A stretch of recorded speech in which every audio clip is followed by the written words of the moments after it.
Yeah, what's up, guys? Happy weekend, happy Saturday, lazy Saturday. But there's baseball, and we got a pretty nice 9-game main slate, and I gotta do some research. So I figured, hey, why not hit that live button, hang out for a little bit. We had a weird schedule last couple days. I have been Mr. Busy the last couple days. Wasn't able to get the PrizePicks stream out yesterday. Josh had to cover it in the Discord and on Twitch. But hopefully things will start settling down as some of these slates start to become a little bit more neutral for multiple sports. But I'm also trying to add to the team, so we shall see. We shall see. Many hands make light loads. But shout out to you guys for keeping the vibes high in the free Discord. And even without a live stream on the main channel yesterday, you guys were crushing it in the PrizePicks channel, in the and in Josh's impromptu Twitch. Josh literally spent 10 minutes to figure out Twitch, went live, and worked on some cards. So good little day off for you guys. Hopefully you made some money last night with or without us, man. But today we're going to focus on some baseball here. 9 games on the main slate. And I've got to start adding games to my spreadsheet. I did a little bit of an update on the data pool before I went live, but I haven't started adding actual games. So that's what we'll be doing here. If you guys already got a head start on research, man, share the fire. Let me know what you're digging, what you're liking. And yeah, man, let's hang out. What up, live chat? What up, Mario? What up, Celia? What up, Jonathan? What up, Jimmy? Burp, Puff, I'm ready. Let's get it. I'm getting some DMs. Hold on, they changed this because of 9. Oh, wow. Yikes. Poor Danny. All right.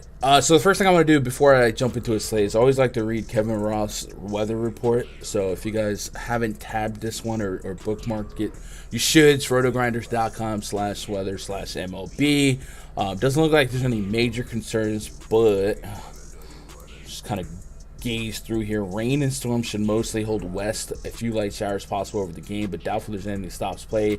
That's a Nationals game. I'm always trepidatious when it comes to Nats games. Same deal as Washington for the Mets game. Should stay west. Don't think the rain. All right, cool. So it looks like, generally speaking, we shouldn't have too many concerns. So we can go and start punching some games into the RunDFS.com MLB VIP spreadsheet. So if you guys are RunDFS.com subscribers, you'll start seeing games as we go, and the bomb detector will start filling itself out. So main slate over here, first game on the slate. We do have both lineups, I believe. No, wait, this isn't. There's a weird. It's an Angels doubleheader, right? So I'm gonna ignore this first Angels lineup, right? And we'll just start with the Nats. Yeah, we'll just start with the Nats. So we don't have those lineups yet, but we have some projected lineups. So let's go with Astros. Oh my goodness, it's an Eric Fetty game. Astros was a really plus stack yesterday. Went off really fast. They didn't waste no time. I think Altuve got one quick. Yuli Gurriel got one in the first go around.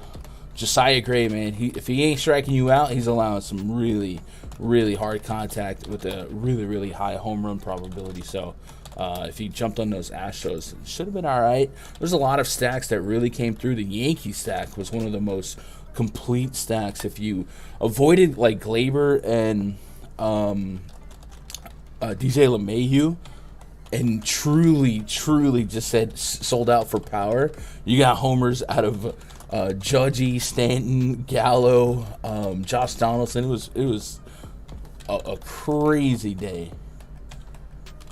But those big Friday night slates, and Coors did Coors things too, right? That was a football game when I was looking at the scoreboard late last night, which is kind of unfortunate because I did full fade the full stack of the Royals. Like I allowed myself to get 2-man stacks, but I faded the full 5-man stack because of the ownership they were pulling.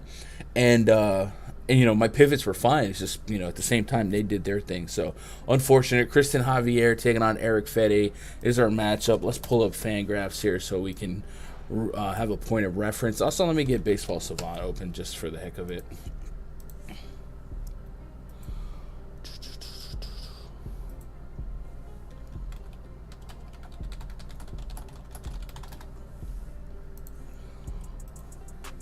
What up, Paul? What up, J. Cole? Dude, I don't know what I'm thinking about this. I got a couple different juices. This one's called Superfood Immunity Boost. Has elderberries, whatever that is. I thought that was fake. Cranberries I'm tasting. I don't know what Echinacea is, and zinc. It has like a tart taste to it. But it's not bad, but it's just not something, you know what I mean? It doesn't have I don't know. So I'm trying to get used to it. Obviously it's good for you, but if you see me make some weird faces, because I'm working on this. I'm working on it. All right, for Javier, let's do some judgment on pitch count and stuff.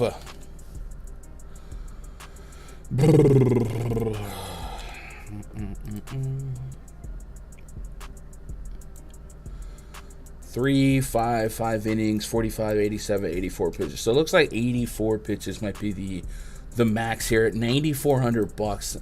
That's already not a combo I feel great about. Let's see, plate discipline for him. 11.6% swing and strike rate so far. The last game was really, really good. Batted ball data. Sierra and X was really good. So his underlying metrics are positive. I wish I felt better about the pitch count. And on Fanduel, I guess you can't really expect a 6-inning appearance, get that quality start. 9,400, I feel like we might be slightly overpaying here, but I love his metrics, right? I love the strikeout ability, and I love the Sierra and the XFIP being so low. If he was like 7.5, 8K, I'd probably feel a little bit better. I think I'm gonna stay on the outside here, but I don't think you're out of your mind. I think let's put him at the bottom of our tiers, just in case, later on the research we're like, wow, there's not really pitching here. What do we do? I'll put him at the bottom, but looking at the top here, Bassett, Gallen, maybe it is one of those pitching slates. So maybe we will get to some of him. On the other side, though, I don't think we're gonna get to Eric Fetty at all. Not even if there's a fire. Well, underrated. Getting back to MLB this year doing props. You weren't lying about the variance compared, dude. Baseball variance nuts. So I would highly recommend. It's not growing on me. I would highly recommend the flex mode option on PrizePicks. Or don't get crazy. Like hitting a baseball parlay with player props is gotta be like astronomically odds, you know what I mean? 7.1% swing and strike rate for Eric Fetty this season, 4.5 Sierra, 4.2 XFIP. Batted ball data.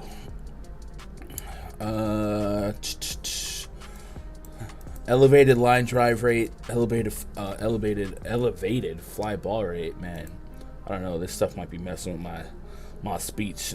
And then let's go pull up the splits on the batted ball data this year and see if it's consistent with what we had last year. So the line drive rate to lefties really, really high. Ground ball rate is 10% lower than his ground ball rate to righties. Hard contact rates up there as well. All the other stuff is just kind of mediocre at best. So we can kind of live off of what he was doing last year, which was not striking anyone out, allowing some bombs. Even with a decent ground ball rate, he was still allowing enough contact to suffer with a 9+% barrel rate. So we will not be pitching Eric Fetty today, and we will add Astros to the stack list here. You just got to do it. Kevin, appreciate that sub, man. Welcome to the channel. Hope you're doing all right today. Sorry, guys. I was texting Danny. I haven't heard from her all day. She went to work early, so it's the first time hearing from her. So Astro stack in Javier is it's going to be a strong maybe after looking at the other options on this slate. And then if we wanted to pick on Javier, we do have a profile historically of some power issues. With the Nats, though, I'd probably just be looking at, the usual suspects, Juan Soto, Josh Bell, guys like that, right? What up, Jonathan? Alvarez, Tucker, grayed out well. Let's see, Alvarez, I got him. Yep. Tucker at 3.7 plus bomb rating. It's not at 4, but it's definitely fine. You can allow Alvarez and Tucker to put the ball in play. Bad things happen to good people. Since we're here, the Nats lineup did drop. Cesar Hernandez, Juan Soto, Josh Bell, Nelly, I'm like a bird, Yadiel Hernandez, Kyrie Ruiz, Michael Franco. It's literally as projected. So shout out to projected lineups coming through strong. All right, let's move on to Texas. Red Sox and the Rangers.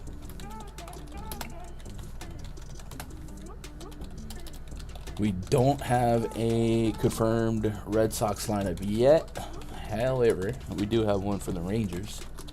Red Sox in dead stinking last DFL of the American League East. For one, I just hate to see it. You really hate to see a team with this much talent and potential in history struggle. It really sucks. I mean, it's just not good for the game of baseball for the Red Sox to be one of the worst teams in the league. I mean, it's hard to watch. This is a confirmed lineup for the Rangers, by the way. Speaking of not good, man, Marcus Semien, wake up. This is kind of a different Rangers lineup, right? Noah Dolis Garcia. Get some Charlie Culberson, some Sam Huff in the mix. Glenn Otto versus Rich Hill.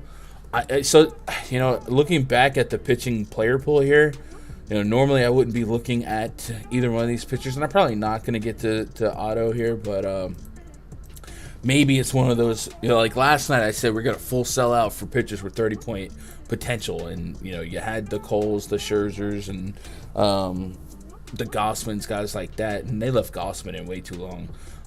Tonight it's not quite the same thing, right? It went from aces to eights real quick, right? 13% swing and strike rate for Glenn Otto so far this season. Batted ball data has given us a 4+ Sierra, a 4+ xFIP. A lot of this is based on the last game against the Yankees. Prior to that, he had a couple of okay outings. Now, Oakland is the complete opposite spectrum as the Yankees. Houston's respectable, so maybe there is a little bit of strength of schedule knocking him around here. But going off the information we had last year, a 5.2 expected ERA, 1.71 whip last year. The Sierra, though, on the good side of 4. I don't quite know what to expect. So 7,300, maybe there's a path to him getting to 14, 15 fantasy points, filling a role in a lineup. Maybe we get a different look Red Sox lineup. I would assume that they keep the roof closed there in Arlington because it's really, really hot, but don't quote me on that.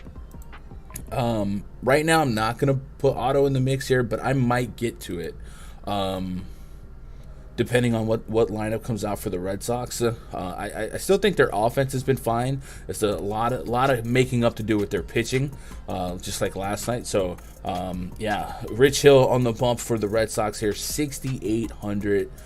A lot of curveballs come from him, a lot of contact, a lot of eat some innings is the hope for Alex Cora. So let's pull up his game log so far this season. I believe Rich Hill is turning 75 next week, so 7% swing strike rate on the season. That game against the Angels, he experienced his highest whiff game of the season, but the xFIP, Sierra, both really, really high. However, the last 2 games on his side, like I said, when it comes to Rich Hill, you know what you're getting. A lot of curveballs. 41% of his pitches are curveballs, and he's basically half and half in with fastball curveballs, mixing in some sliders and some other pitches like slider, a little bit of cutter, but he hasn't thrown that in 3 games, and I guess that's going to be a splitter. So a lot of curveball and fastball, and neither one of them are. Or the fastball's not overwhelming. The curveball's tricky. He does have a play. The curveball is the reason why he's still in the league. It's a plus pitch of his, so expect a lot of that. At 6,800 as a SP2 on DraftKings, maybe he gets you to like 12, 15 as a threshold you would accept on a slate like this. I don't think I get there on Fanduel. and I'm considering auto. Both offenses are fine to target, but I'm not expecting much. Mediocre run totals for both sides here. If I wanted to pick on auto last year, he did allow an elevated average to lefties. Hasn't allowed a homer last year to lefties. We'll see if that batted ball data continues to stay on his side. The more like I'm talking auto out loud, the more I'm thinking about adding him to the mix here. I think I just spelled his name backwards. Sucks. 255. Thinking about it. I'm thinking about it. 86 pitches in that last start. Maybe we can get to 90 plus. Maybe. Let's split the batted ball data. Just kind of see if there's a struggle bust side.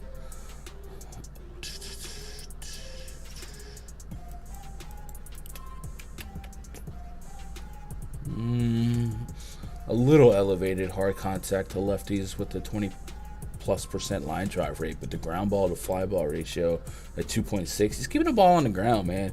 I might work into some auto exposure here.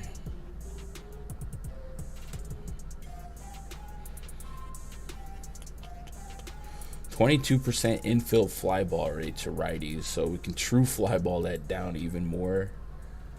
Let's do it. It's going to be an ugly SP2 night on DraftKings, I can tell. Let's put Glenn Otto in the mix here with Javier.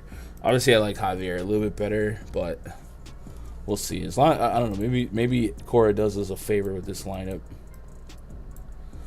Both offenses, yeah, in a spin the wheel, make a deal, and get there. What up, Kevin? Not subbed. I appreciate you subbing. Simmons' underlying metrics aren't that bad. You know, honestly I haven't even dug into the curious case of Marcus Semien, but let's go look at it. Maybe is he like getting shifted instead of shafted? Let's go check out his batted ball data. So hey, some hitters are just really unlucky. So overall, a 48% fly ball rate. True fly ball that down off of a bunch of infield fly balls, but he also has an 11% infield hit rate. Okay, the hard contact's really low. What's the baseline from last year? Last year we had a 36% hard contact rate, a 21% line drive rate, and almost a 50% fly ball rate. So we come back to this season, the line drive and the fly ball, or excuse me, the line drive and the hard contact rates down a little bit. And then, what about the barrel rates? It's got a 28% hard hit rate, a 3% barrel rate. Last year, he had a 10% barrel rate with a 41% hard hit rate. So, there's definitely some holes in his game.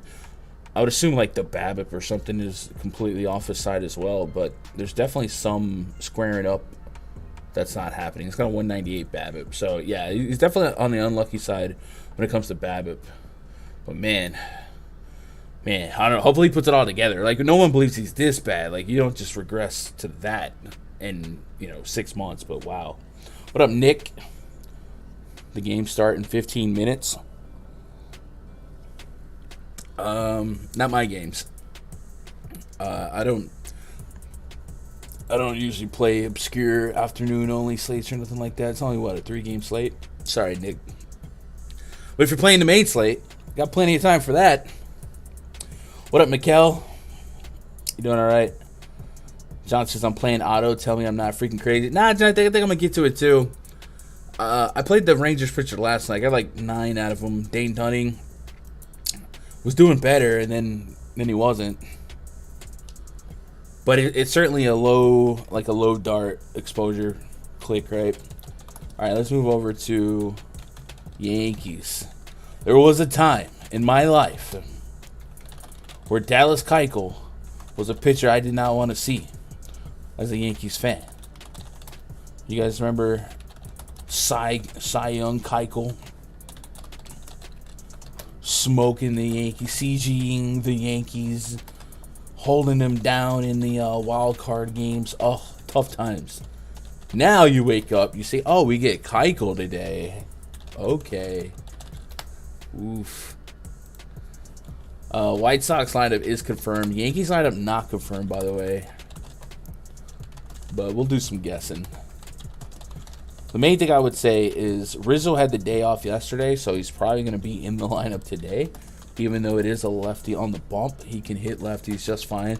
Matter of fact, last year I think he actually maintained a higher batting average against lefties. The one to watch is Gallo. Gallo's been hot, and we have seen them rest him against lefties.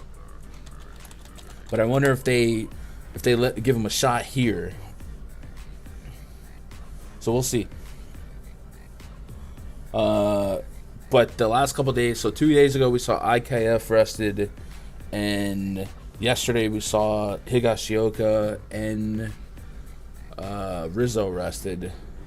So I don't know if it's like a DJ LeMahieu turn in the rest order yet, but Booney does rotate. They basically have 9 starters in 8 positions, so he just kind of rotates through and through. And I don't know who would be the candidate today, but I guess we shall see. Does Bieber look better with a Buxton-less lineup? Yeah, absolutely. Nothing wrong with a 3-game early slate clown. Bro, who is this guy? Nothing wrong. No, there's anything wrong with a 3-game early slate clown. Man, you're not passing the vibe check, Nick. I think we might have to send you on your way. Let's get him out of here. He gone. See you later, Nick. I hope your day gets better, my dude. But it won't be here. We just don't do it. All right, offensively, Yankees are just incredible right now on a whole different level. Bats are clicking at the right time, so they will absolutely be one of the more sought-after stacks. I would imagine they're going to garner quite a bit of ownership. So let's put them in the stack list without a doubt. Keuchel, not a shot. Jordan Montgomery is going to be a curious question here. And I think the likeliest outcome for me is to have just a little bit of exposure, just because he does have a little bit of strikeout acumen and can get over. But if he, and I don't think he's going to come in over-owned, because people got to see these stats. The White Sox against lefties is always one of my favorite lineups to target. This is their most positive split by a mile, 134 WRC plus on the season as a team against lefties, and just devastating names. Timmy Anderson, Yoel Moncada's back in the mix, Luis Robert batting third, Jose Abreu, Yasmani Grandal in the mix, Andrew Vaughn, AJ Pollock. I mean, the OPS as a team against lefties, it starts at 900, gets to 1 dot on Robert. Only 3 guys with an OPS less than that. So just a really, really strong team against lefties. And the White Sox, unfortunately, are mathematically going to have to be in the stack list for me as well. Like I said, I do think Montgomery is good enough to justify some shares of in a small slate, but if I pop open a slate and his ownership is projected for like more than 10%, I'll probably go ahead and trim the fat on him, because I think it's a really, really tough matchup.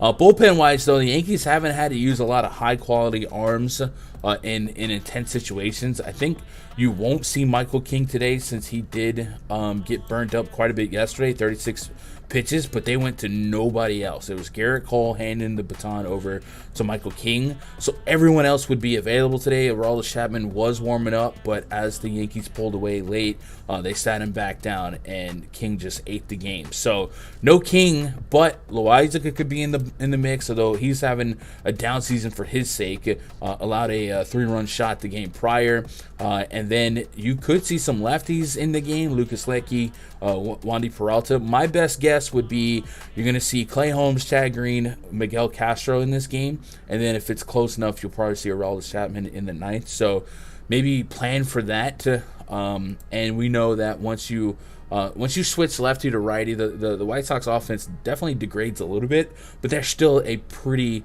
potent team, a pretty potent offense with a lot of what you want as a stack. Stolen base potential, a lot of power. So White Sox make a lot of sense here. And then based on what we get out of the Yankees lineup, they're going to be probably one of the most sought-after stacks. Judge, Stanton on a different planet right now. So we're just, for me, I'm just targeting offenses here. And I'll have a reservations open to play a little Jordan Montgomery, but I'll be quick to cancel those reservations if I need to, right? Let's see. What up, Frankie? Nothing helps me. I lose by about 150 every time I play. You lose what by about tournament? Still trying, but hesitant to put up money like that. Oh, for DFS. Talking about your baseball lineups. Maybe I missed a question, Frankie. I'm not. Nothing helps me. I lose by about 150 every time I play. By 150 points or $150? Zach. Yeah, I don't know, Zach. Hey, I do know you got to be subbed to the channel to type, so maybe you unsubs now, but I appreciate the sub while it happened. Hey, he could just be having a bad day, man. Bad days happen, but yeah, I don't think I'm the guy to accentuate a bad day. What did I do?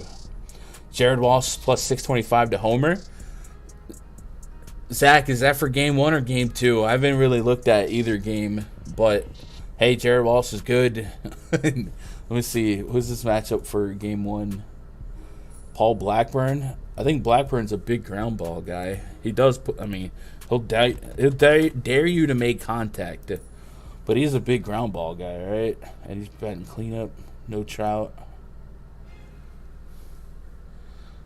So, like, my best guess would be no, but plus 625, sure. I think it could be worse. Let's see. Blackburn has allowed 1 homer so far to lefties. And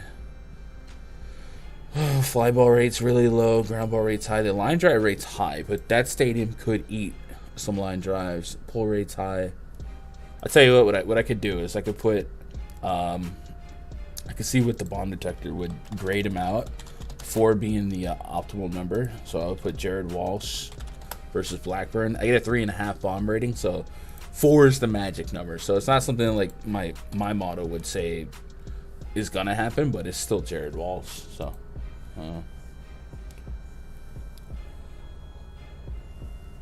what up, Bobby?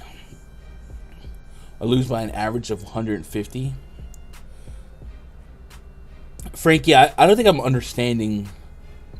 Lose by an average of 150 points. So you're saying the cash line is 150 points higher than what you usually score in your lineup?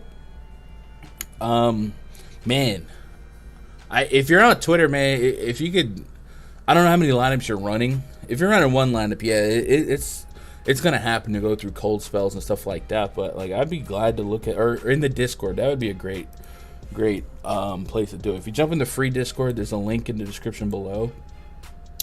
Go to the MLB chat and like tag me, because I don't always see it, but tag me in some like examples of your lineups, and I'll tell you if like I think the construction is solid, or if the lineup is bad, or the pitching options is bad. But man, there's like a gnat that really likes this juice, I guess, and he wants to say hi. But yeah, I can kind of see what you're doing wrong. It could just be bad luck. If you're brand new to baseball, when I first started playing baseball, I was running, I came this is like 6-7 years ago, but I was like a cash game NBA player, so I was so used to running one lineup, and then I tried to do that same crap for baseball. It is not as fun. The variance can get you. So if you are brand new, like starting from the bottom, I would recommend trying to get to like 3 to 5 lineups, and then focusing on researching pitchers at a high level. That's the bulk of my research. Is if I know a pitcher's good, I'll play him. If I know a pitcher is someone I don't want to play, there's a good chance I want to pick on him, and then I'll let that create my little stack pool. So it is definitely the largest learning curve, I think, in DFS. And on top of it all, even when you know what you're doing, the variance can rear its ugly head, and you can be on the wrong side of it for swings at a time. Can you give out your highest person on the bomb for tonight? Yeah, Miguel. So what I'm doing is I'm going game by game, and I'm adding him to the sheet, and the sheet will automatically automatically absorb the information, and the algorithm will spit out numbers. So when we're done, I'll look at the bomb detector. Should have us keep making faces. Man, I need to drink it. It's good for me. Oh, man. It's like not bad, but it's not good. I can't explain it. All right, so we're just stacking only from this game. No pitching. Well, maybe Monty, maybe. All right, moving on to the Guardians and Twins. And Twins. I said yesterday, if Buxton's in the lineup, we stack Twins. If he's not, I think about it. Twins went off yesterday, but Buxton's not in the lineup today. Am I a liar? And it's been a while since I've kind of had my eyes light up for the Guardian stack. But these are a couple fun names against a lefty and Devin Smeltzer.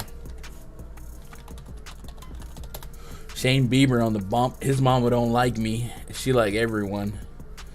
Let's see, J-Ram, Franmil Reyes. I would like him a little higher against a lefty. Not much ISO in Quan and Straw, but maybe we can justify this stat because I think the Twins bullpen can bleed red. Luis Arraez leading off.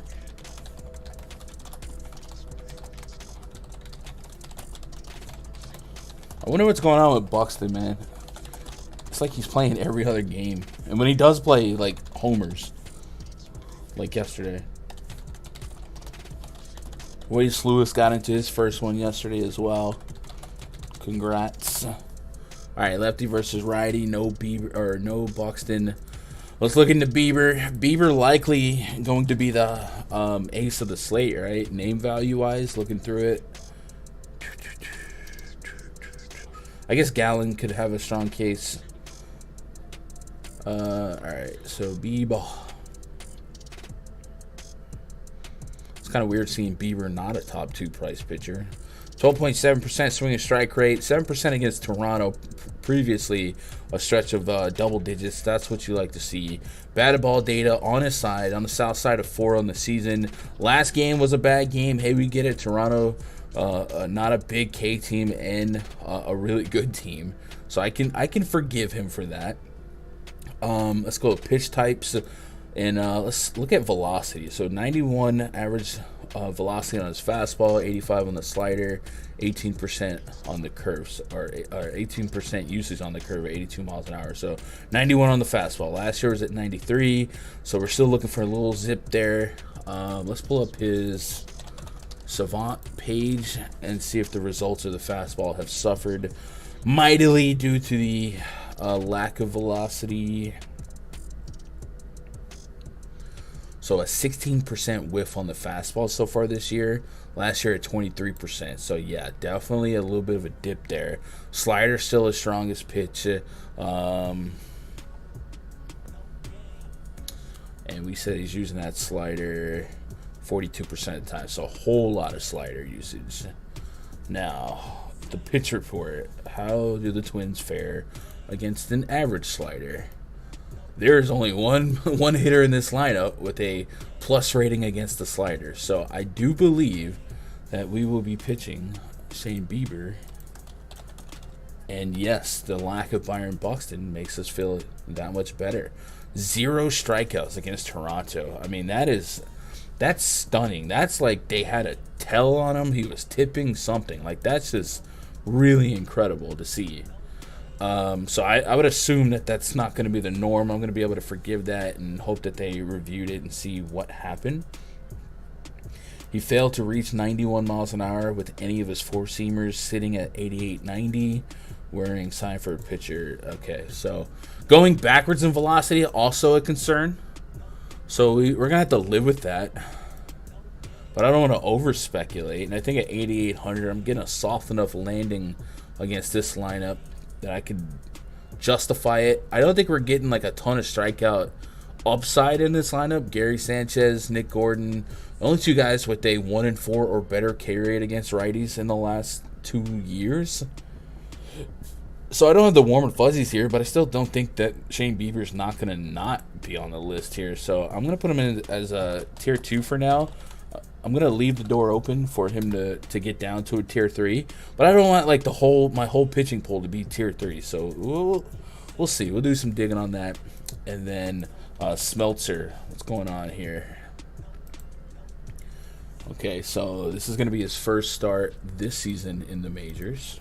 So we'll get a pull somewhere he was in the minors. Never know what to do with ground ball pitchers like Keuchel. For DFS, I typically, not all ground ball pitchers, but for DFS, I usually don't play Keuchel, but I get what you're saying. Like, if you're trying to stack against him, it's a frustrating stack because you really want home runs. So, yeah, got to keep the ball. But the thing with Keuchel is, in association with ground balls, he's also allowing an elevated average, right? So, if he's just going to allow hits and hits and hits and not accrue outs, then sooner or later, they got to get him out of there. They let Vince Velasquez wear it for quite some time yesterday, so we'll see if La Russa leaves Keuchel out there. But it was rough watching VV just eat it, just eat it. So far in the minors this year, let's see, career ERA of 3.86, 21 innings pitched, 18 Ks, so less than a strikeout, or not career this season, less than a strikeout per inning with a 1.3 WHIP. So it's actually not like, it's not great, but it's not terrible. And then if we isolate the splits here, 8.2 innings against lefties, 5 strikeouts against lefties. So lefties are not, he's not getting strikeouts against lefties like that. He is over a strikeout per inning against righties so far. Hasn't allowed a homer to either side of the plate, but it looks like he's allowing a higher average to righties, a 292 average to righties with 4 walks. So that brings his WHIP at 1.5. So kind of an odd split here where he's not striking out lefties as much, but he's not letting them on, and it's the opposite against righties. So last year, I'm sure Smeltzer did pitch in the league last year, but only for a cup of coffee, and then the season prior 16 innings. So I'm not even sure what we would expect from him lengthwise. It might be a little too cute to try and play him. I think the move here is to, if you want access to this game, probably just looking at the offense, or at least the Guardians offense. 5 innings in his last couple outings, so the length should be there, but only one of those games has he achieved more than 3 strikeouts. So I don't think I'm going to take the Smeltzer shot. Probably.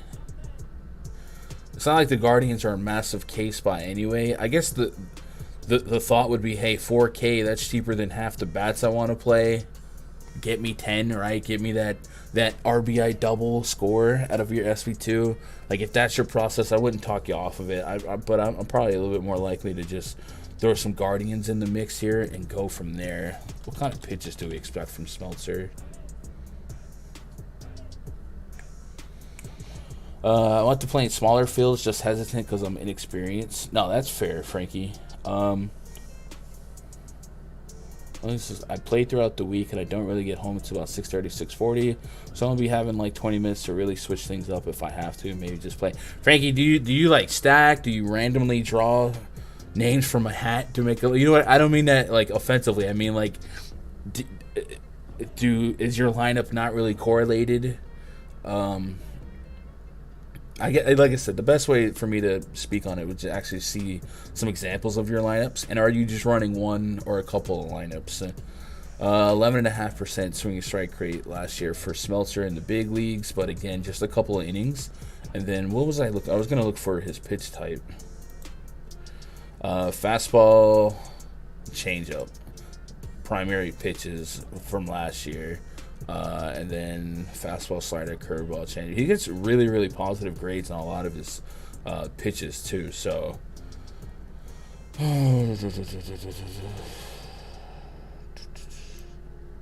the ultra funky Smeltzer graduated, profiling as a long reliever or 5th starter.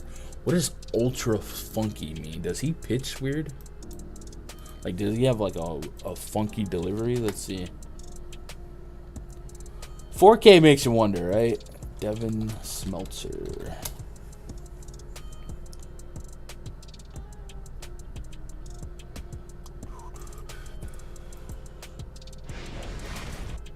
I'm probably gonna get like copyrighted for this, but whatevs.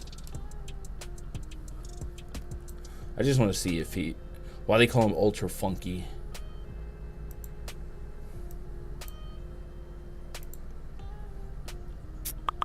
That's not Smeltzer. Brad Keller.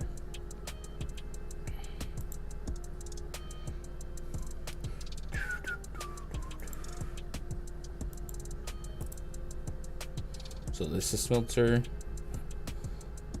I wouldn't say that's ultra funky. I guess his arm slot's a little bit more straight from the left.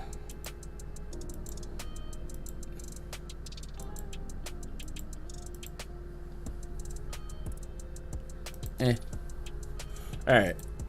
4K gonna have me thinking about it, but I probably don't.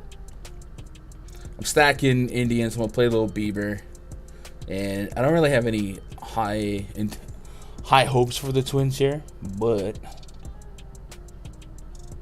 Jorge Polanco, I wouldn't talk you off the ledge if you had some of him. All right, let's throw the next game in the lineup. Mariners.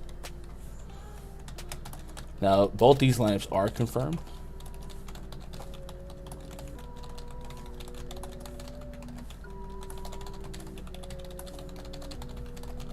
Mike Ford. Did you guys see Scherzer? He started warming up yesterday, and I guess some dude was supposed to throw out the ceremonial first pitch. Didn't get to do it. And Max is like, yeah, go away. Oh, but when Garrett Cole gets mad because Billy Crystal won't get off the mound.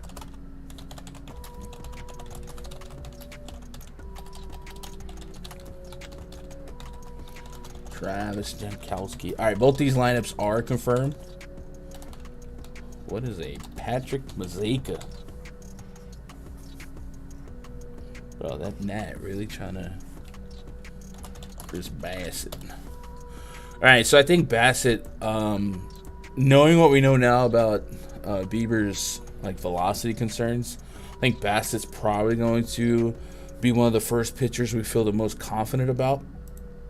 So looking at his recent pitch counts, I think he's like 100 plus, right? Yeah, 100 last start. You love having that many bullets in the chamber, and he is somebody that can get some strikeouts. Not necessarily the reason I would play him, but he can get some strikeouts.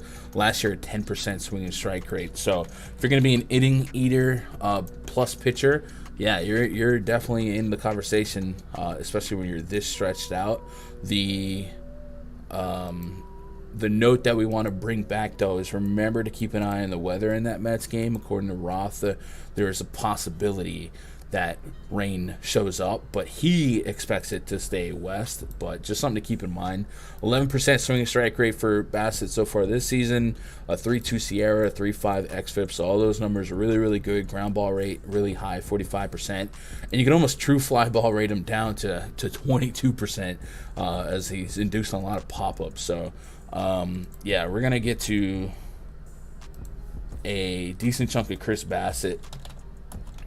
He might end up being a tier 1 for me when it's all said and done, but just working on my list here, I'll get him introduced as a tier 2, and then we'll look up Mr. Kirby.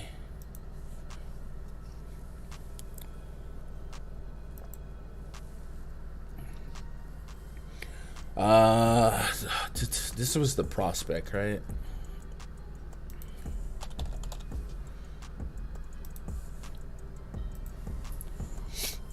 Yanks lineup just came out.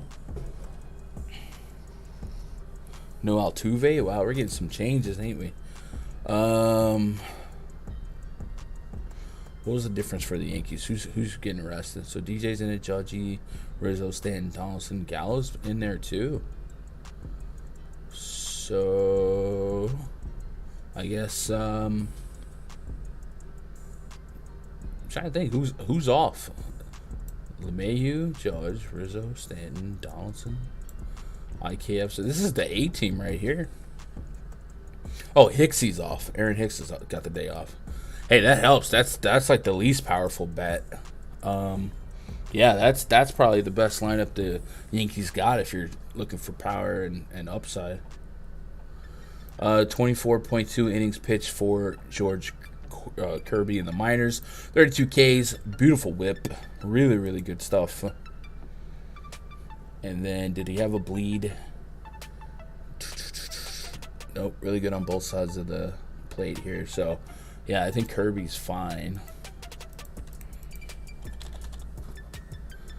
7,800, man. They got him up there real fast, didn't they? 7 Ks, 6 innings against Tampa. 25 fantasy points. Yeah, we're going to play some of that. This lineup doesn't have a ton of implied strikeouts. There are a couple 1 and 5s, the Pete Alonsos, the Nimos, guys like that.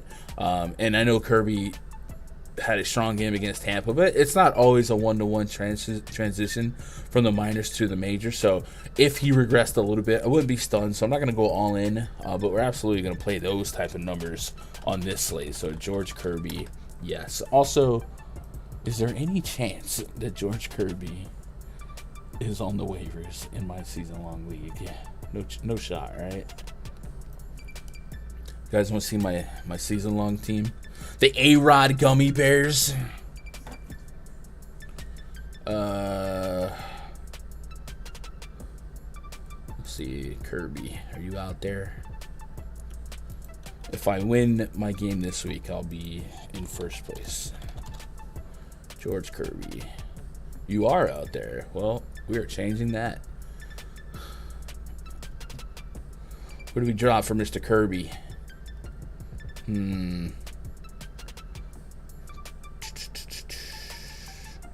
Who is expendable?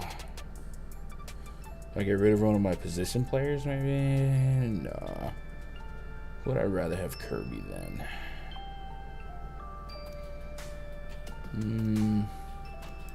Tanner Houck.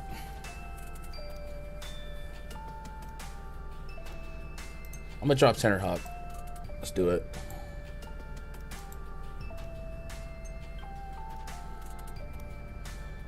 I'm just saying those numbers look good, so we're gonna play it. Also, we need to start. Oh, this is for tomorrow. All right.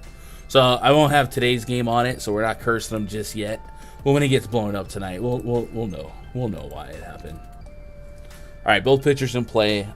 Because I'm on both pitchers, I'm very, very low on both stacks, but I wouldn't talk you off of them, especially if you think like Kirby starts to crumble. My squad looking good. Hope DeGrom can come back healthy. Let's go. Get Gallo and Rizzo. All right, Frankie, take it easy, buddy. Hawker, Lauer. Yeah, I gotta hold on to Lauer for now. I'm still not sold on him, but so far so good. So until he starts sucking again, I want to keep him off the waivers. All right, so let's move on to the next game. I like that team though. I dropped a couple weeks ago. I dropped Trevor Story for Eugenio Suarez, and my whole everyone looked at me like I was insane, and it's working out for me. I'd also drop somebody else for Santiago Espino, and that's going okay too. All right, D-backs game.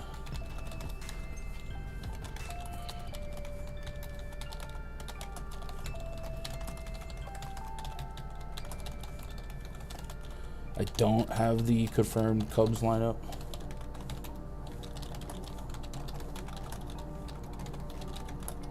Whoops.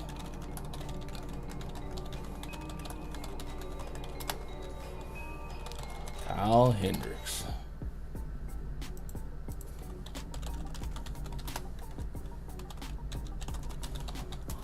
I think I saw yesterday that the roof was closed today, but we'll double check, right? Anybody know that?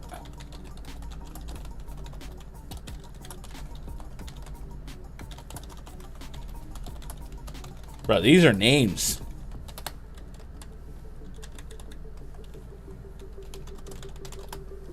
This is the confirmed D-backs lineup. It's 104 degrees. Yeah, I think the roof's going to be closed if I had to guess. We'll double check it though.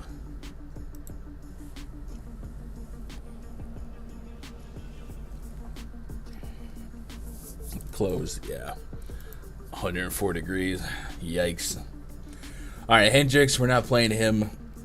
Gallen, we are going to be playing him, but just to get some affirmation on what we already know.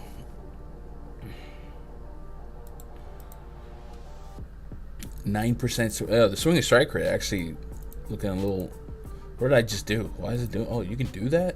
Wow. But the batted ball data on his side, 3.2, 3.6 xFIP. So yeah, we're going to be playing a decent chunk of Gallon. Definitely going to be introduced as a tier 2. We'll see if it moves up. Would like the fly ball rate to be down a little bit, but the hard contact is beautiful. 46% ground ball rate. We'll live with that all day. And we know that the strikeouts can come up. And this is a potential Cubs lineup that could have a lot of 30% K guys through a lane. So, yeah, Gallon, you are in the mix. We're going to put him as tier 2. No shot that we're playing Hendricks, right? Little 80-mile-an-hour changeup action for you. Of course, he dropped 35 against San Diego. I don't think that... How did this happen? San Diego, what are we doing?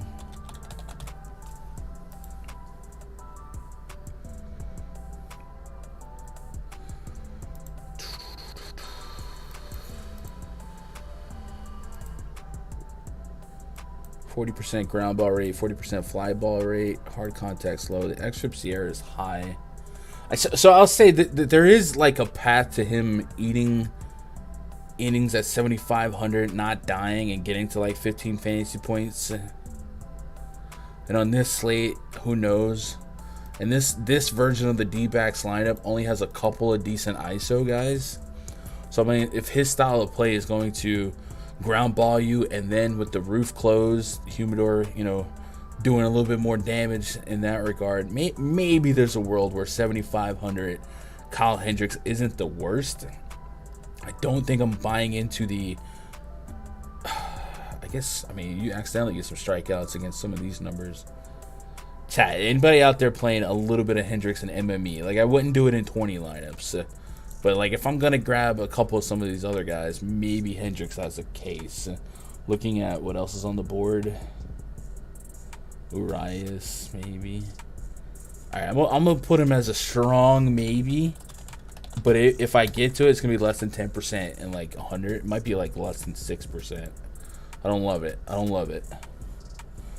Both teams are stackable. Not getting a big run total or big power numbers from either side. Ketel Marte, a 4+ rating on the bomb detector. Patrick Wisdom, that's what he does. Breaks bomb detectors. What up, Brian? You doing all right? Wind blowing out for Shane Bieber. That scares me. How much? 12 miles to right field. So that would be better for your lefty pull hitters. Kepler and... really just Kepler, right? I guess Polanco. It's scary, but it's not like a massive thing to shake it up for me. What up, Carlos?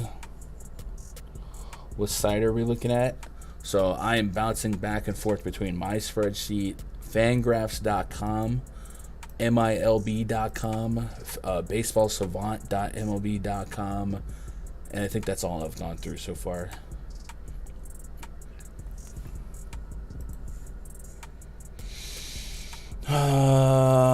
Let's add Coors into the spreadsheet.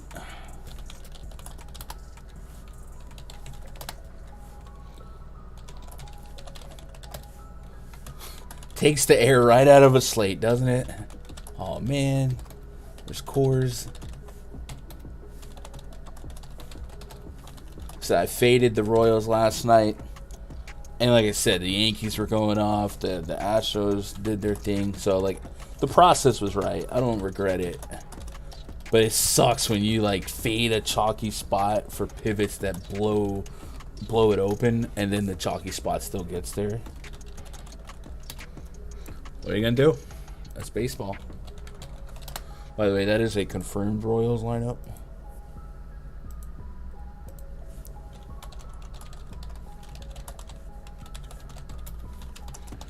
By the way, guys, today, before lock, I think it's before lock.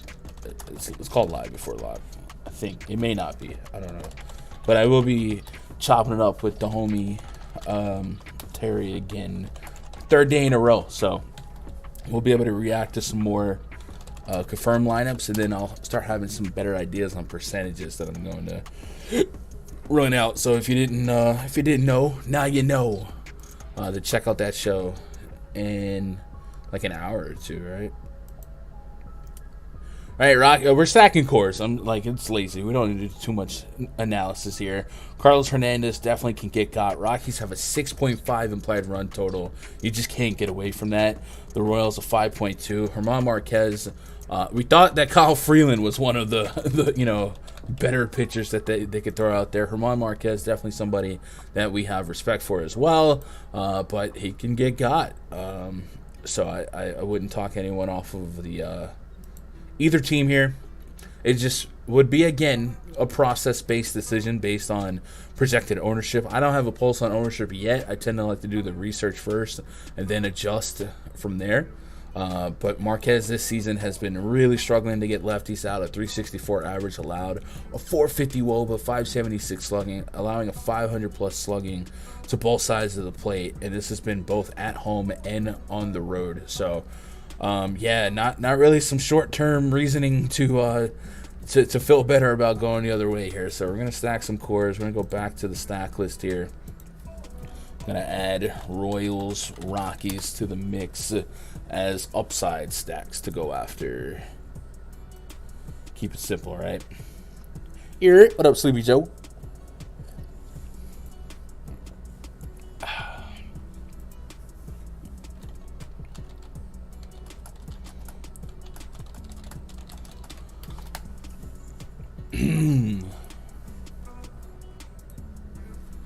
We'll look at some prize picks too here in a minute. I guess we'll add in this Angels game. Is it on both sides or just one? It's on both sides. Okay. So they're resting throughout the first game, and we'll see if they return the favor for one of their other main players.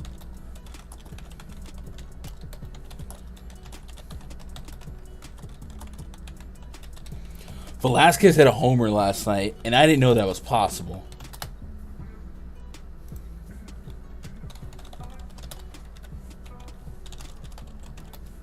Also, be like a short porch Yankee situation. But whenever him or like Tyler Wade do something good, like I feel happy. But when it's like a homer, I'm like, really? You can do that? Since when? Especially in like Oakland, right? Like what?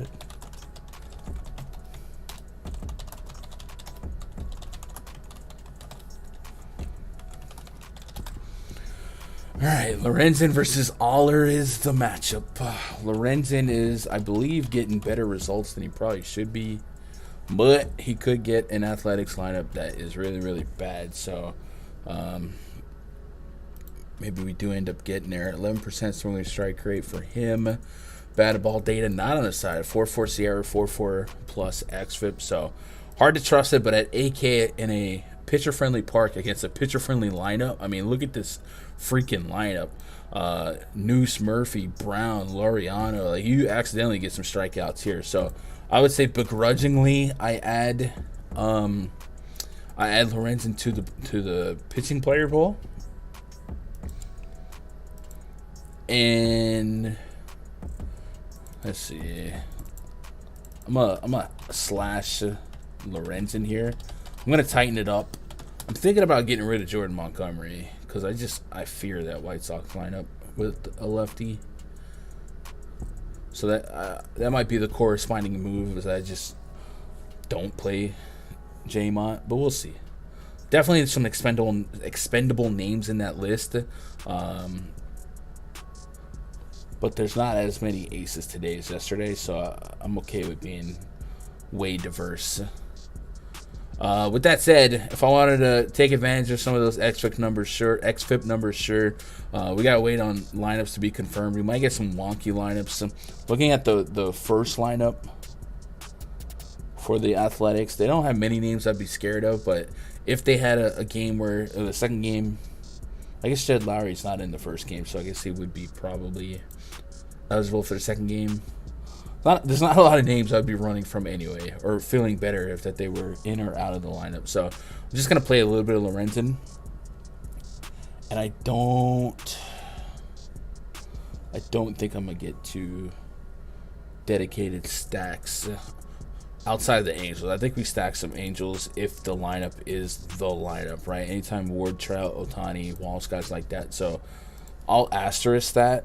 But there's a shot that they give one of these big guys the second game off, since Trout's off the first game.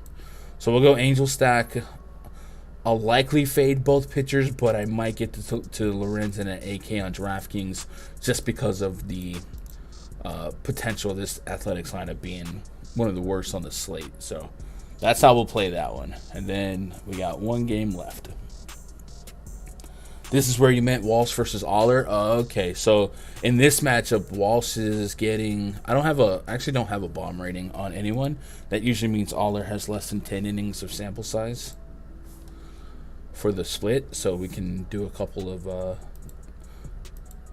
looks here. Against lefties, 4.2 innings, 3 homers. Oh my, well, that's not good.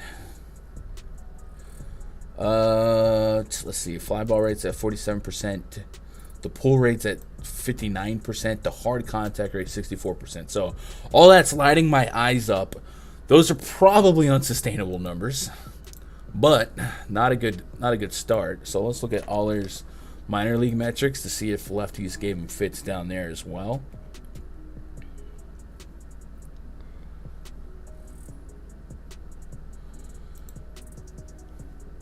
This season in the minors, lefties 4.2 innings, no homers, but he's still a fly ball pitcher with almost a 2 whip. And then looking at last year, 35 innings, 3 homers. So that's more normal, about 1 homer every 10 innings or so, but still a bad start. And then 2019, we're going too far back here, but 37 innings, 1 homer. He was more of a ground ball pitcher in 2019. And then this year, regressed to a fly ball pitcher.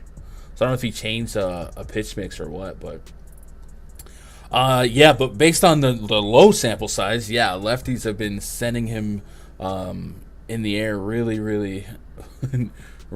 frequently, and yeah, I think the matchup itself looks good. I will say this: if I didn't have that 10 innings pitched threshold, guys like Ohtani, Walsh, Brandon Marsh would all probably be at the very top of the bomb detector. But that's why I put a minimum on that to just kind of make it less noisy. But yeah, it's been a really bad start for him against lefties for sure. All right, let's put in the last game here, and then we should be done and maybe do a little bit of prop hunting or something like that. Bryce Harper, man, 2 homers, DHing for the Phillies. If you guys didn't know it, he has a torn UCL. And if it wasn't for the new DH spot, he'd likely just be on the IL. But instead, he gets the DH and gets to hit dingers. So the DH spot doing some favors for the Phillies right off the bat.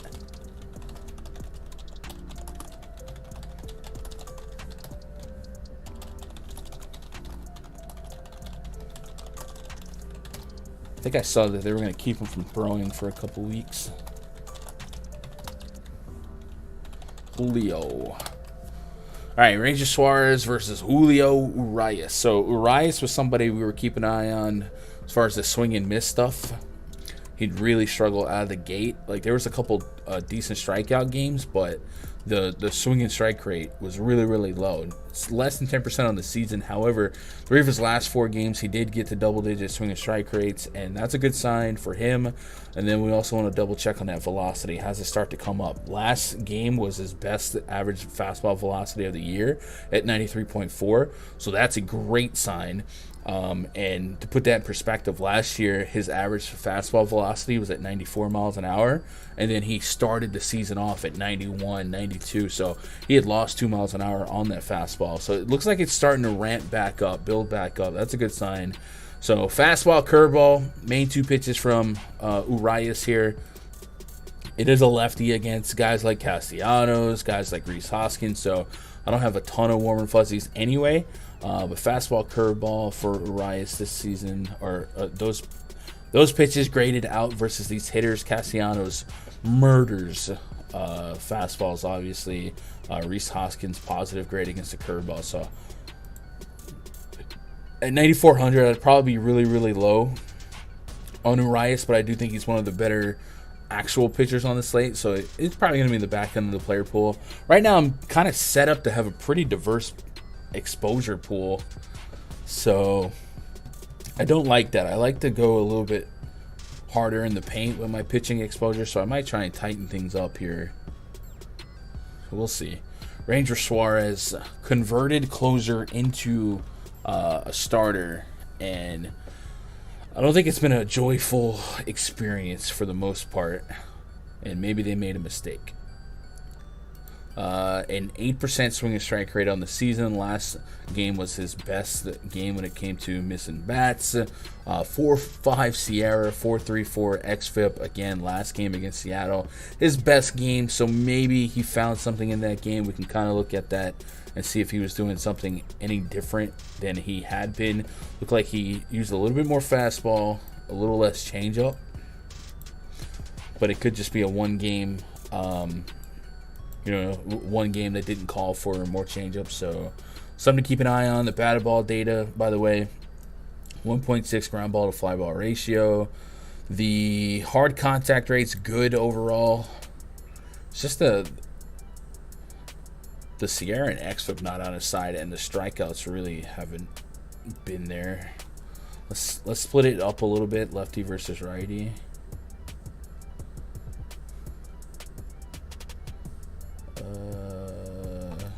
Control F K percentage.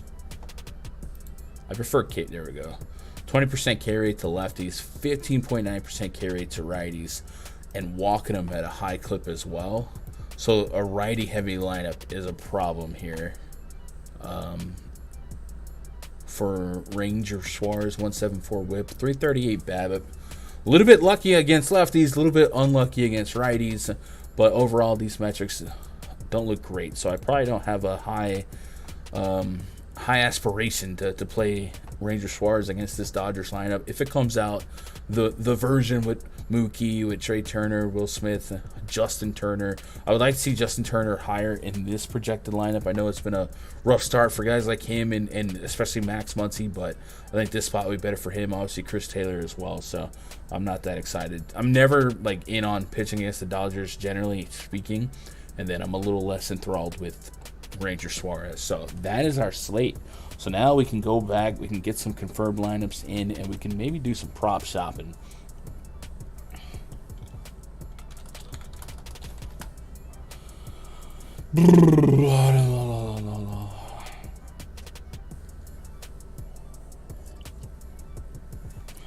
Oh man, dude, I'm sorry, Superfood. I'm gonna have to go back to the mango version.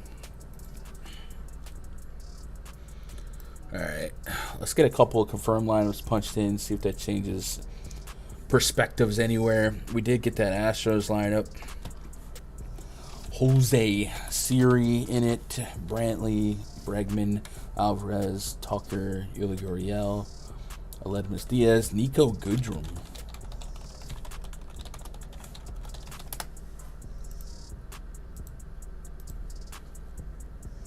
Red Sox lineup not yet. We can get that Yankees lineup punched in. LeMahieu, Judgy, Rizzo, Stanton, Donaldson, Gleyber, Joey Gallo. I mean, this is the fully operational Death Star that Cashman talks about. This is a dirty version. Cubbies just put out a lineup. Cool. Wilson Contreras, we got a leadoff catcher. Plus hitter.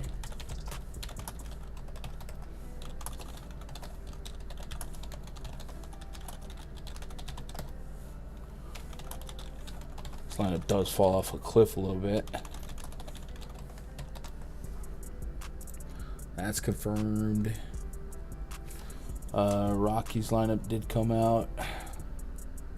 Hey, we're pretty well caught up for the most part. Brendan Rodgers, Jose Iglesias, I can be your hero, baby.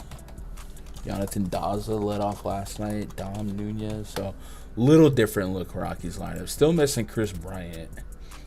And then no Angels and Athletics because they're in a doubleheader and no Phillies. Bam. All right, let's do a little prop shopping. So we're going to go look at PrizePicks. If you guys want to look with me and you're not on PrizePicks, you can sign up using code GUNDACKER. They'll double your first deposit up to $100. And anytime somebody signs up using my code, they do a good job at supporting us every month. So able to keep the content free. So I'm gonna open up their board. You guys get the information. They're doing a pretty cool thing this weekend, and it's live on the board now. So if you do like to, if you don't mind waiting, they did offer a literal free square. So even if you just like one baseball prop tonight, and you got time to hang around till tomorrow, they gave you a free square to anchor it to, and it's the Luka Doncic special. If Luka scores over half a real point, which is gonna happen, that's a dub. So the way PrizePicks works is you got to put at least 2 picks onto a card. You can get up to 5. You can 10x your money at best. So you get essentially a free square here. So if you run a 2-pick power, you're essentially gonna single bet a prop. So check that out. Let's go look at the baseball board and see if anything's sticking out for us on anything. So our pitching player pool was kind of Jordan Montgomery's at 5 strikeouts. I'd probably say my knee-jerk reaction is going to be expect the under. So I'm going to give Jordan Montgomery, let's give him about 80 to 90 pitches here. I can see him just going 5 innings, kind of labor through those 5 innings against this particular lineup that has very, very low K rate. So let's see. Yeah, and guys like Timmy, they're not taking many pitches anyway. So I'm kind of in on J-Mont under 5Ks. It might push at 5 unless he just I say that, and then last year I got ramped up for White Sox against J-Mont, and he freaking he had the game of his freaking career last year. But I think 5 is probably like the best case scenario. So I'm gonna lean the under, and worst comes to worst, we push that card and go it just goes down 1 pick. So let me open up my handy dandy notebook, and I'll jot down a couple of picks that I can get behind. So for Jordan Montgomery, we can go under 5Ks. And then while we're looking at Monty, what do we got on pitching outs for Monty? We don't got anything. Oh, we do. We got 16.5. So that's implying him for 5.1 innings. Do we think he gets out of the 5th inning? I don't, but I think it's possible. So I'm going to leave that one alone. I'll probably take the strikeouts under 5. All right, cool. Let's go back to K's here. Keuchel's at 3 strikeouts. You never know against the Yankees. Shane Bieber's at 6. You never know. Kirby's at 4.5 against the Mets, and I think we might have a little bit of opportunity on Kirby for the beginning of his career before lines really catch up to who he is, because he's a big strikeout guy.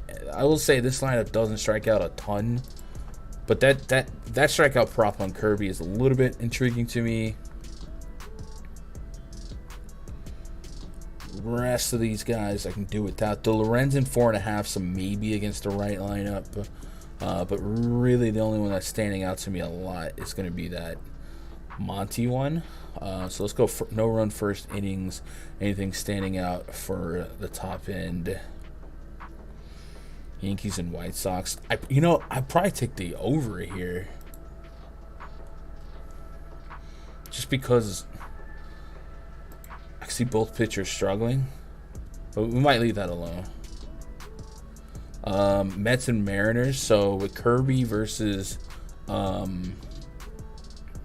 Bassett, I'll nominate Mets, Mariners under 0.5 runs. So we'll take the under on no run first inning.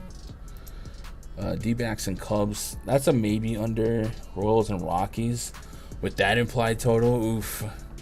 Dodgers and Phillies. All right, so I just really like the Mets one, and I'd be tempted with I guess either Coors or the White Sox game over a run in the first inning. I wouldn't mind it. Pitching outs. So I hate 18. I tweeted this last night. 18 basically gives you 6 innings. And so many pitchers will just go 6 innings, and the skipper will be like, all right, you gave me 6, let's go. There's a weird case like last night where Garrett Cole went 6 innings, and then Booney sent him back out there, got 1 out, and went back to the dugout. But usually if you get to 6 innings, that's a good day's work. So we're getting some boring lines when it comes to innings here. Marquez at 17.5. So they're saying, will he go 5.2 innings? Well, with Coors being Coors and Marquez being on the struggle bus, maybe we can lean the under there, but 6, 5, 2, 3, 6, yeah. I'm going to leave that one alone. I like to be really selective when it comes to props for baseball on PrizePicks.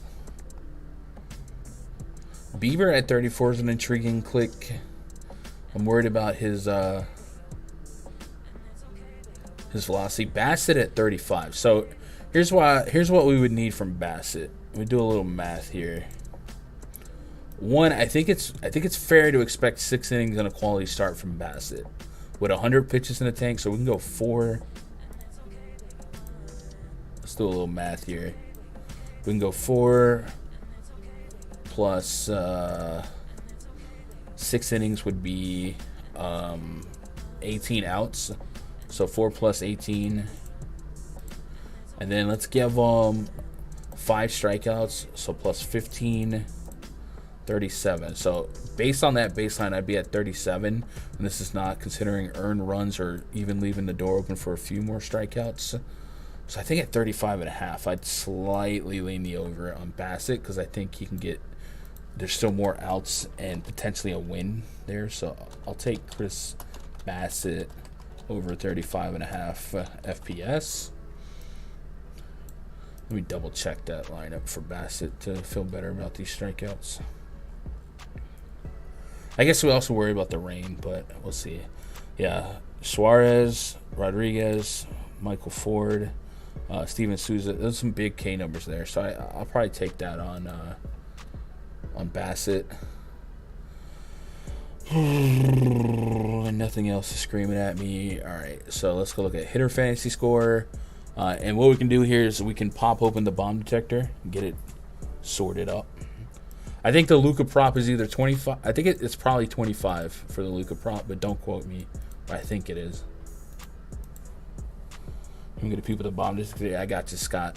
Wisdom at the top, might be Ford at the top, but Ford's on very low sample size, so I really kind of dismiss him. Wisdom just hits balls hard. And then Judgy. So last night, Judgy had like a 4.3 rating, which was a free homer, essentially. Vince walked him twice and then pitched to him the third time, and it didn't end well for him. So, but not a lot of power projected on the bomb detector today. So, yeah. That's what we got. Let's see. Does PrizePicks give us any Royals or Rockies? No. Well, maybe. I might type in. Okay, they do. All right, so this is a little bit riskier. I wouldn't do this unless you're really trying to diversify. But the way I would play hitter fantasy scores on PrizePicks is I would just kind of run stacks like in real life. You can only play up to 2 hitters from the same team. But with Benintendi batting second and Coors with the platoon advantage, maybe I would take his fantasy point prop at 7.5. And then he also gave us Salvi, and Salvi's batting third. So that is positively correlated to put those two together. So I'll make a couple of hitter two pieces. Jesus, spell piece right, you bum. Let's go Benintendi and Salvi for them. Let's see if we get some Colorado. Probably get Crone.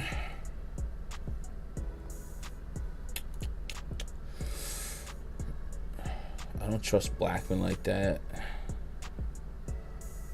Maybe CJ Cron by himself. Rockies are implied for 6.5. So if you just throw a net over the top 3 here, Cron, Blackman, Joe, as fantasy overs, I'll go Rockies top 3. I think it's fine. And then what are we getting for the Yankees? Judge's at 7 fantasy points. Oh no, that stands at 7. Judge is at 8.5. I'd be fine with grabbing some overs on those guys. 1.5 total base for Judge. I hate total bases because walks will really, really get you. And the Yankees, believe it or not, will steal. I don't think against a lefty is the optimal steal projection spot, but they will steal. 27 fantasy score for Jordan Montgomery. So I'm pretty confident that he won't go 6 innings. So, and I don't think he has the cleanest game.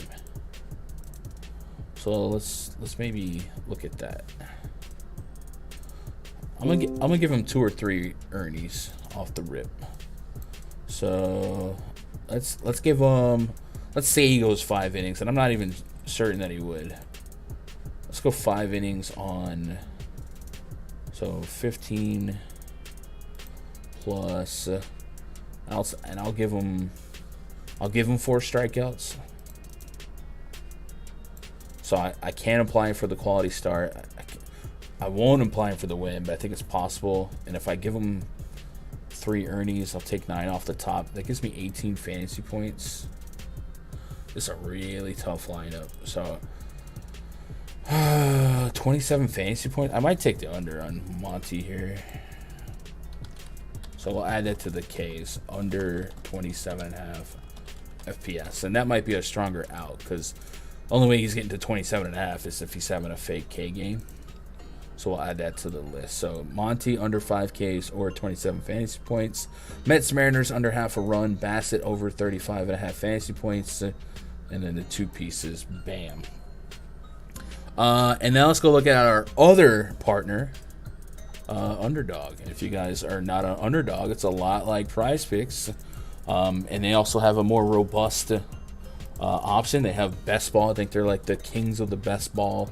And I learned today they have kind of like a tournament draft for baseball. So chat, we need to start doing that. So when you guys get signed up, save like $5 or something. Maybe on Monday or Tuesday we'll start doing some group drafts, because like in a spot like right now, there's plenty of lineups out to get some drafts done. So it's not like NBA where, we're not comfortable with what we got. We could do some drafts here. So if you guys want to get some chat drafts going, maybe get signed up, and on Monday or Tuesday, we'll do like a chat draft, and it'll be a lot of fun.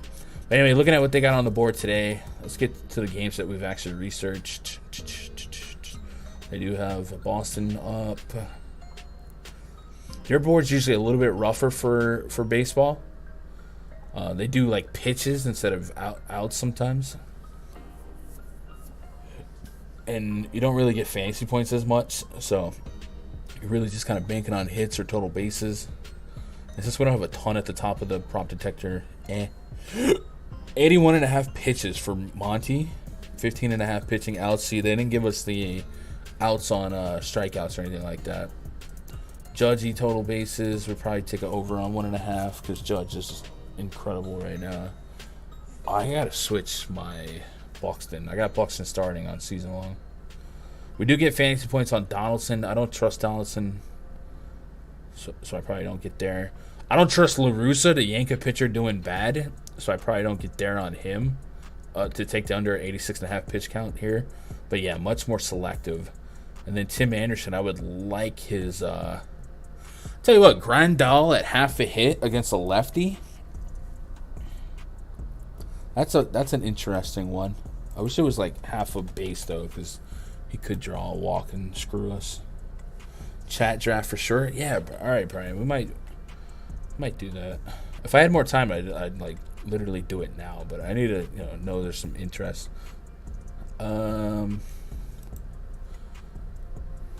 This season against lefties, 188. What's his BABIP against lefties?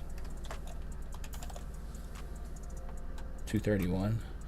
Unlucky, but not crazy. But I do. So the reason why I'm interested in Grandal at half a hit is because I'm sure he's one of the bomb detector guys. 394. It's not at 4, but it's not far. Okay. I wish I can get fantasy points on Anderson or Robert. Matter of fact, let's go back to PrizePicks. Chicago White Sox.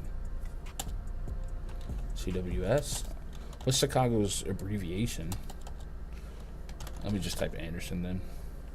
6.5 fantasy points for leadoff Anderson with stolen base potential. Yeah, we're probably gonna add that. White Sox. We'll go Anderson over 6.5 FPS.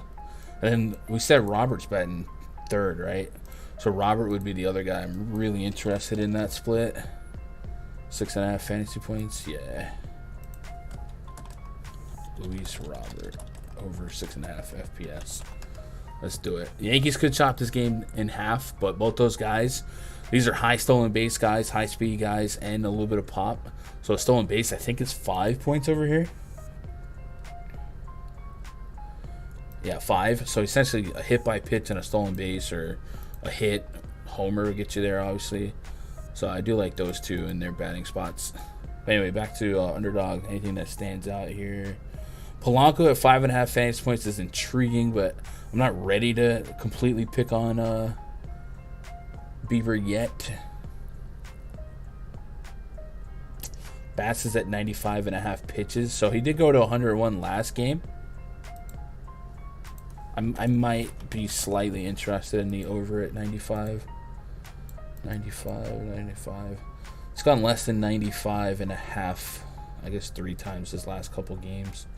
He just gets so much length out of those pitches, so that's probably on the cusp. Hendricks at 91. Hayward at half a hit.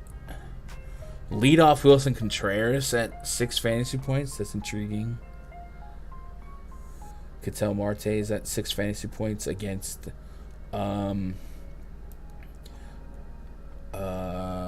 soft tossing that I just had it in front of my face. Kyle Hendricks. I might take that. So we'll go Ketel Marte over 6 FPS. Hernandez and Coors, 82.5 pitches. And the Rockies implied for 6.5. Do we think Hernandez gets blasted? And 82 is kind of on the cusp anyway. So let's take the under on Hernandez. Carlos Hernandez, under 82.5 pitches. Do we have anything on Hernandez on PrizePicks? Hernandez. No, we do not. Benintendi 1.5 total bases. See, I hate total bases, man. I hate that. I'm way more of a fantasy point guy. Crone at 7.5 fantasy points. Sure, we can kind of keep that in line with our.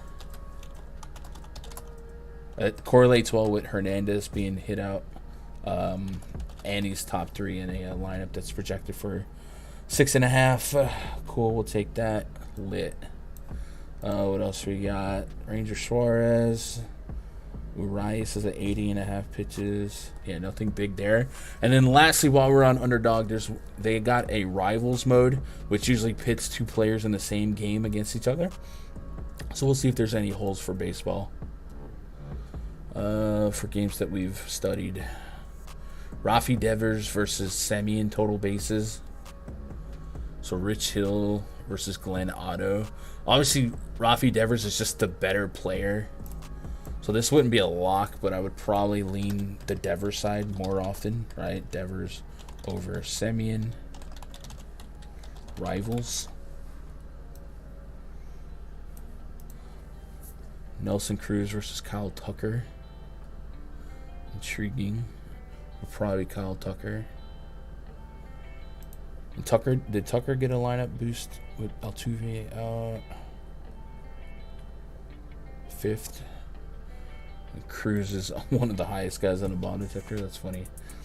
I probably lean the Tucker side, but I won't force that. Garcia's not in the lineup. J-Ram versus Buxton. Buxton's not in the lineup. So these just end up voiding. Otherwise, we'd be getting free money here. Judgy versus Tim Anderson. That's a little too close. Just straight up hits. I think that pushes more often than not.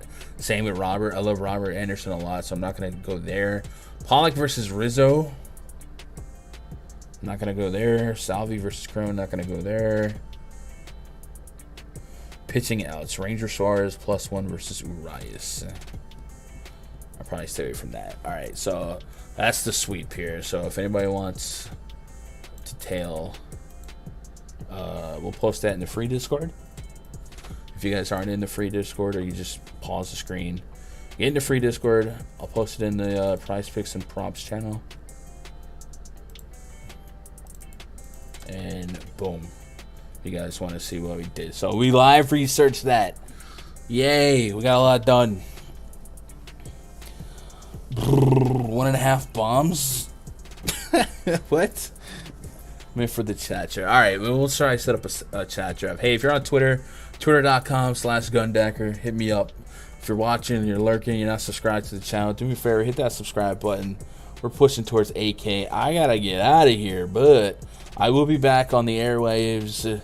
I don't remember what time, but it's either in 10 minutes or an hour.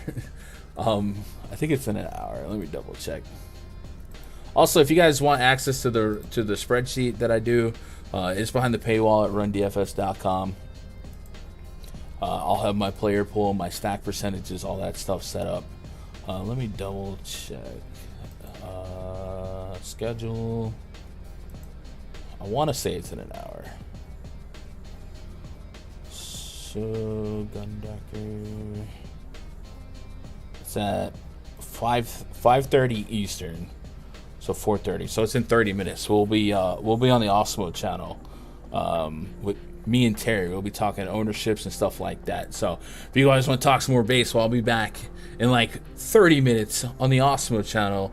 Go check that out. And drop yours and smash some thumbs up. You know how we do it, man. I appreciate you guys so much for spending a little bit of your day with me. And I hope you crush it tonight. I'll see you guys later. Good luck. God bless. And go win some money.